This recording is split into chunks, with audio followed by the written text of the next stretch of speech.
बिस्मिल्लाहिर्रहमानिर्रहीम। इब्तिदा रब्बे जलील के बाबरकत नाम से दरूद पाक मोहम्मद मुस्तफ़ा सल्लल्लाहु अलैहि वसल्लम की ज़ात पर।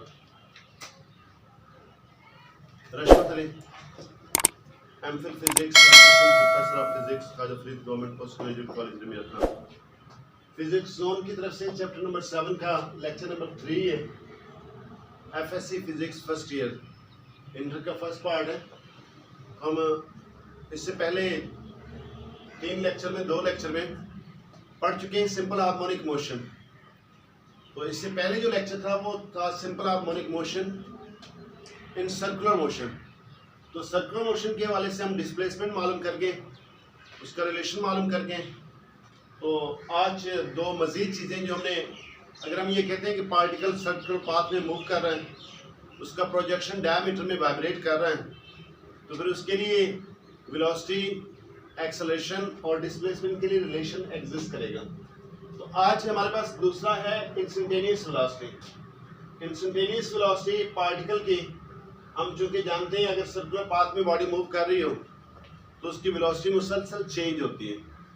तो हम सपोज करते हैं चेंज हो रही है, तो फिर प्रोजेक्शन की वेलोसिटी अलोंग डायमीटर होगी। तो velocity of projection oscillating along diameter at an instant of time is called instantaneous velocity. तो मैथमेटिकल रिलेशन इसका omega multiplied by square root x nought square minus x square, या इसको हम लिख सकते हैं vp cos theta, where p is the कोई भी पॉइंट हो सकता है। तो फर्ज कर लें एक बॉडी है जो मूव कर रही है सर्कल के अलांग। ये एक सर्कल है जिसका सेंटर O और O1 O2 एक डायमीटर है, DE दूसरा डायमीटर, और इसी तरह वो मूव कर रही है with constant angular velocity omega से। तो सपोज कर लें किसी भी टाइम t पर वो पार्टिकल जो है वो p पर मौजूद है। तो इस p से, पॉइंट p से हम d पर एक डायमीटर ड्रॉ करते हैं और परपेंडिकुलर प्रोजेक्शन ड्रॉ करते हैं, वो होगा ON प्रोजेक्शन, या अकेला लफ्ज n आप कह लें। तो हम ये देखते हैं कि OP इस पॉइंट P पर टाइम t इंस्टेंट पर OP रेडियस है x नॉट के बराबर लिखा हुआ है। तो इसका जो एंगल बन रहा है विद हॉरिजॉन्टल या O1 के साथ वो theta is equal to omega t। Omega constant angular velocity और t इसका टाइम है। तो हम एक और काम करते हैं कि यहाँ पे हमें पता है कि वेलोसिटी जो है ना सर्कुलर पाथ में हर पॉइंट पे वेरी करते हैं। तो सपोज कर लें जो इस पॉइंट P पर वेलोसिटी उसको हम Vp से लिखते हैं। तो Vp जो ना वो होगी टेंजेंट टू द सर्कल, तो इसको हम ले चलते हैं वहाँ पर। तो अगर ये एंगल थीटा है, NP और O1 जो ना दोनों लाइनें पैरेलल हैं, तो फिर ये एंगल भी थीटा होगा। तो हमें ये भी पता है कि ये जो रेडियल लाइन है और ये टेंजेंशियल वेलोसिटी हमेशा एक दूसरे के परपेंडिकुलर होते हैं। दोनों परपेंडिकुलर, यानी ये टोटल एंगल 90 का, उसमें से थीटा निकाल दें तो आपके पास ये एंगल आ जाएगा 90 माइनस थीटा। तो अब ये Vp जो ना इसके 2 कंपोनेंट बन सकते हैं, एक हॉरिजॉन्टल कंपोनेंट होगा, एक वर्टिकल कंपोनेंट होगा। हमें दरकार है प्रोजेक्शन की वेलोसिटी, तो उसको हमने V से सिंपली लिख लिया। तो ये प्रोजेक्शन के साथ अगर हम थ्योरी को देख रहे हैं, diameter the velocity of particle P का जो ना पार्टिकल P की जो वेलोसिटी होगी किसी भी इंस्टेंट पे Vp equal to x nought omega. ये रिलेशन हमने चैप्टर नंबर 5 में पढ़ा हुआ है, V is equal to R omega. तो हम इस तरह कहते हैं Vp को कंपोनेंट में रिजॉल्व किया।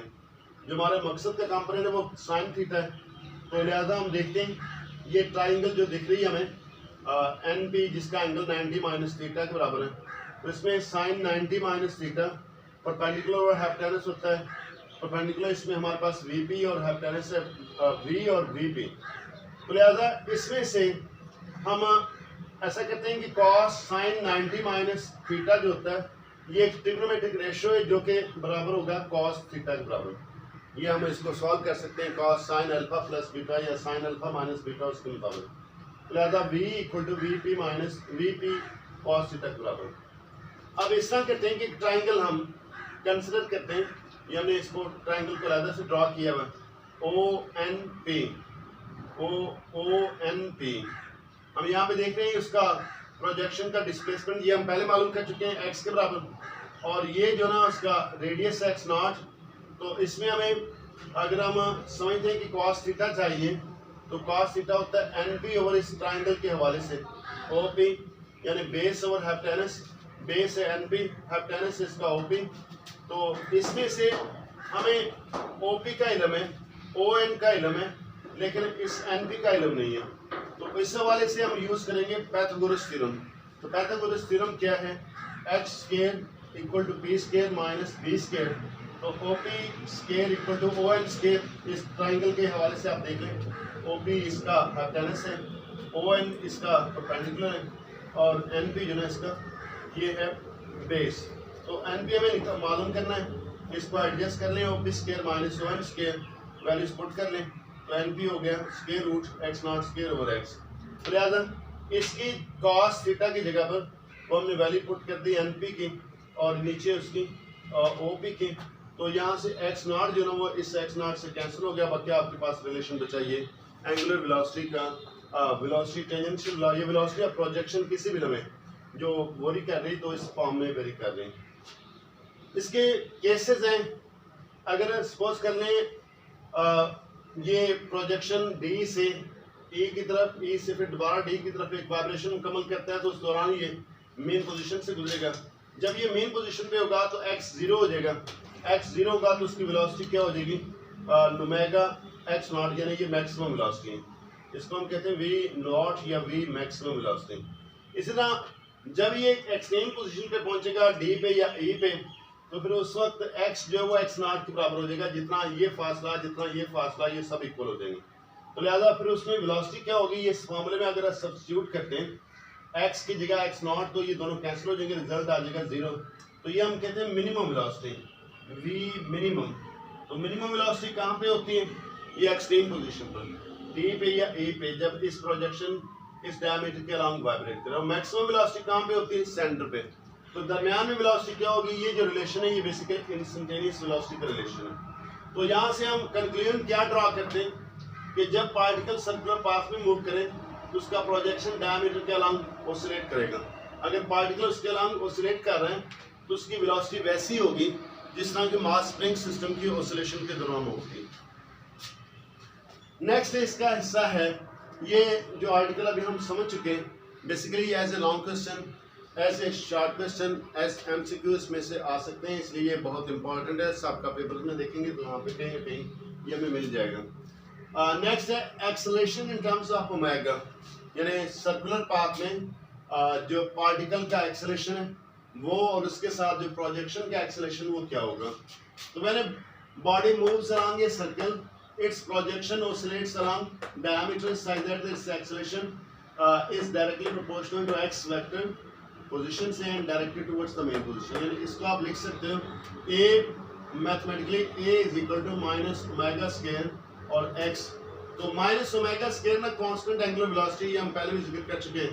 Consider a particle p is moving along a circle of radius r, ये इसमें सेंटर o है, velocity constant angular velocity omega at any instant, particle जो ना p पर मौजूद है किसी भी लम्हे, तो प्रोजेक्शन उसका n पर मौजूद होगा, तो d के अलांग मौजूद होगा। तो हम ये देख सकते हैं इसका जो एक्सेलरेशन होगा वो बॉडी जब सर्कुलर पाथ में मूव कर रही है तो उसका एक्सेलरेशन जो होगा वो सेंटीपिटल एक्सेलरेशन होगा, और सेंटीपिटल एक्सेलरेशन होता है towards, directed towards the centre. अगर प्रोजेक्शन का होगा तो उसका भी डायरेक्टेड टुवर्ड्स द सेंटर। ये एक्सेलरेशन हो जाएगा प्रोजेक्शन का और ये एक्सेलरेशन हो जाएगा उसका पार्टिकल का जो सर्कुलर पाथ में मूव कर रहा है। तो पार्टिकल का एक्सेलरेशन ए पी किसके बराबर है? ये रिलेशन 5वें चैप्टर से मुंसलिक है, ए आर ओमेगा स्क्वायर। तो इस तरह सेंटीपिटल एक्सेलरेशन से तो इसकी आर की जगह हमने एक्स नॉट लिखा और ये आपके पास आ गया उस पॉइंट पार्टिकल का एक्सेलरेशन। तो consider triangle O P N, O P O N P. तो इस एन पे एंगल 90 डिग्री है, तो यहाँ पे एंगल 90 डिग्री है, ये एंगल और ये एंगल इक्वल हो जाएंगे क्योंकि एनपी और ओ एम जो ना दोनों एक दूसरे पैरेलल हैं, तो पैरेलल के vertical angles alternate angles equal होते हैं। तो इस ट्राइंगल के हवाले से हमें चाहिए है एक्सेलरेशन। तो एक्सेलरेशन चूंकि इस ट्राइंगल में परपेंडिकुलर है और ये ओपी जो ना ये है हाइपोटेनस, तो लिहाजा हम वही रेशियो कंसिडर करते हैं sine theta equal to perpendicular और हाइपोटेनस। तो परपेंडिकुलर है ओ एन और हाइपोटेनस है ओ पी, तो ओ एन रिप्रेजेंट कर रहा है एक्सेलरेशन ए को और ए पी जो है ना इस एक्सेलरेशन को। तो लिहाजा इसमें से ए इंस्टेंटेनियस एक्सेलरेशन जो होगा वो ए पी साइन थीटा होगा, इसको हम यहाँ पे रोक लेते हैं। तो इसके साथ हम फिर दोबारा कंसिडर करेंगे ट्राइंगल। ये आपके पास इस फॉर्म में आ गया। तो साइन थीटा, यही जो लाइनें हैं OP और O1, ये हम पहले इससे डिस्प्लेसमेंट वाले आर्टिकल में पढ़ चुके हैं। ये रिप्रेजेंट करता है x0 को, ये x को, तो ये हम पहले देख चुके हैं x0 और x को। तो यहाँ उस लिहाज से साइन एंगल जो होगा ON ओवर OP या x ओवर x0, तो इसको हम इस रिलेशन में पुट करें, 2 रिलेशन में, 3 रिलेशन को 2 में सब्स्टिट्यूट करें, तो आपके पास आ जाएगा x0 ओमेगा स्क्वायर, और इस जगह पे साइन थीटा वाला रिलेशन, तो x0 से कैंसिल, लिहाजा ये आपके पास आ जाएगी मैग्नीट्यूड। वेक्टर फॉर्म में क्या होगा, एक्सेलरेशन चूंकि हमने इधर भी देखा डायरेक्टेड टुवर्ड सेंटर है, इधर भी देखा डायरेक्टेड टुवर्ड द सेंटर है, तो इसलिए हम कहते हैं कि एक्सेलरेशन जो ना डिस्प्लेसमेंट के अपोजिट है, इसलिए नेगेटिव साइन अप्लाई करते हैं। तो ये इक्वेशन एक्सेलरेशन की होगी सिंपल हार्मोनिक मोशन में। हम इससे पहले जानते हैं कि ए जो मास स्प्रिंग सिस्टम वाला एक्सेलरेशन है वो है k ओवर m, वहां पे वो कांस्टेंट है k ओवर m और x वेक्टर की फॉर्म में। तो यहाँ पे ये फर्क पड़ा कि k और m मास स्प्रिंग सिस्टम के हवाले से, ओमेगा कांस्टेंट एंगुलर वेलोसिटी के लिहाज से, इसलिए एक्सेलरेशन में चेंज आए। अब चूंकि हम 3 पैरामीटर देख चुके हैं, 3 पैरामीटर x और x वेलोसिटी और एक्सेलरेशन, तीनों के रिलेशन पे हम मालूम कर चुके हैं। डिस्प्लेसमेंट के लिए ये, एक्स वेलोसिटी के लिए ये, और एक्सेलरेशन के लिए ये। हम एक ग्राफ प्लॉट कर सकते हैं। अगर ये रिलेशन हमारे पास अवेलेबल है, ये सारे रिलेशन उसमें मौजूद हैं, तो इसमें ब्लैक कलर जो शो किया वो डिस्प्लेसमेंट क्या है, और थीटा अलोंग एक्स एक्सिस लिया हुआ है, सब में थीटा शुमार है लेकिन फंक्शन में फ़र्क है। तो हम ये देखते हैं कि एक्स जो है वो साइनोसॉइडल वेव बनती है, मुख्तलिफ एंगल पे उनकी क्या पोजीशन है, ये ग्राफ हम ड्रा कर सकते हैं, एंगल अगर हमारे पास अवेलेबल है तो एक्स से मौजूद हो। दूसरा एक्सेलरेशन, हम इसमें देख चुके हैं एक्सेलरेशन और जो डिस्प्लेसमेंट है एक दूसरे के इनवर्स हैं, अपोजिट हैं। यानी अगर x है पॉजिटिव तो ऑटोमेटिकली ये नेगेटिव हो जाएगा, अगर x है नेगेटिव तो a जो ना पॉजिटिव हो जाएगा, x नेगेटिव तो a पॉजिटिव, x पॉजिटिव और a नेगेटिव। तो यहाँ पे हमने ब्लैक में जो लिया वो पॉजिटिव है, तो ऑटोमेटिकली एक्सेलरेशन उसके उलट में आ जाएगा। जब ये डिस्प्लेसमेंट नेगेटिव में आ रहा तो एक्सेलरेशन पॉजिटिव में आ जाएगा। तो ये भी साइनोसॉइडल वेव को रिप्रेजेंट कर रही है, इनका मैग्नीट्यूड डिफरेंट हो सकता है। तो इस तरह वेलोसिटी जो है ना बेसिकली इसमें साइन फंक्शन है, कॉस फंक्शन है, तो कॉस के लिए यहाँ से स्टार्ट हो रहा है जब ये 0 से, तो ये इस तरह के तीनों हम कंपेयर कर सकते हैं। ये ग्राफ जो ना बुक से हट के हमने खुद बनाया जस्ट आपके कंसेप्ट के लिए, ताकि आपको उसकी समझ आ सके। तो ये तीनों, एक एक्स का ग्राफ ब्लैक कलर से, और एक्सेलरेशन का ग्राफ ब्लू कलर से, और वेलोसिटी का ग्राफ इसके हवाले से ये रेड कलर से। इसका सर्कुलर मोशन में जो SHM है उसका आखिरी छोटा सा आर्टिकल है, शॉर्ट क्वेश्चन बन सकता है और MCQs में आ सकता है, लॉन्ग क्वेश्चन में कभी हमने नहीं देखा इसमें आया हो। तो फेज क्या होता है, हम फेज कहते हैं फेज 1, फेज 2, फेज 3। फेज वो फेज नहीं, वो फेज कुछ और होगा। तो बेसिकली ये है एंगल। तो एंगल हम देखते हैं किसके साथ बन रहा है, ये पार्टिकल है, ये OP इसका रेडियस है, तो इस हॉरिजॉन्टल के साथ जो एंगल बनता है वो उसको हम फेज कहते हैं। तो ये किस लिए होता है, हम देख रहे हैं कि डिस्प्लेसमेंट भी ये है फंडामेंटल में, तो ये डिपेंड कर रहा है इस एंगल पर, इस तरह वेलोसिटी भी एंगल पर, एक्सेलरेशन भी एंगल पर डिपेंड कर रही है। तो लिहाजा पहले हम जिक्र करेंगे डिस्प्लेसमेंट के हवाले से। तो ऐसा एंगल जिसको हम लिख सकते हैं theta is equal to omega t, हमने ये एंगुलर वेलोसिटी पढ़ी हुई है थीटा ओवर टी, तो उसमें से ये हमने बनाया theta is equal to omega t which specifies displacement. हम जिक्र कर लें तो बाकी उसके लिहाज से as well as direction of motion of the point executing the SHM is called phase. अच्छा, डिस्प्लेसमेंट तो पता चल गया, ये इधर से इधर और इधर से इधर किधर जा रहा है, क्या डिस्प्लेसमेंट होगा, मेन पोजीशन से एक्सट्रीम पोजीशन या किसी भी पोजीशन पर। अब डायरेक्शन का एंगल हमें बताएगा। अगर सपोज करो एंगल है 0 से लेकर 90 की तरफ एंगल बढ़ता जा रहा है, तो समझ लो कि इसकी डायरेक्शन जो होगी बॉडी की मोशन की ये अवे फ्रॉम द सेंटर होगी, मेन पोजीशन होगी। अगर एंगल चेंज हो रहा है 90 से लेकर 180 की तरफ, तो उसकी डायरेक्शन ऑफ मोशन जो होगी वो सेंटर की तरफ होगी। अगर एंगल चेंज हो रहा है 0 से लेकर 180 से लेकर 270 तक, तो फिर समझ लें कि वो पार्टिकल मूव कर रहा है towards the P position away from the centre. और एंगल चेंज हो रहा है 270 से लेकर 360 तक, तो समझ लो पार्टिकल अंदर की तरफ मूव कर रहा है। इस तरह डिस्प्लेसमेंट और डायरेक्शन दोनों हमें एंगल से पता चलते हैं। तो फर्स्ट कर लें वही पोजीशन है, consider body is moving along the circle of radius R x nought, इसमें क्योंकि सर्कुलर पाथ है, with constant angular velocity omega. जब टाइम जीरो था, आप इस फिगर को हम देखेंगे, तो जब टाइम जीरो था पी इनिशियल, तो एंगल बनता है फाइव, ये इसको हम कहते हैं इनिशियल फेज। तो initial phase makes OP1, OP initial makes an angle five, that is initial phase. अगर टाइम गुजर जाए टी तक, यहाँ पे हम सपोज कर लेते हैं टी इनिशियल फेज से वहाँ तक, तो एंगल जो बनेगा ओमेगा टी, इसी रिलेशन से हम लिखते हैं, थीटा नहीं लिखते बल्कि ओमेगा टी यानी एंगुलर वेलोसिटी ओमेगा, और टी हमें पता है तो ये एंगल बनेगा।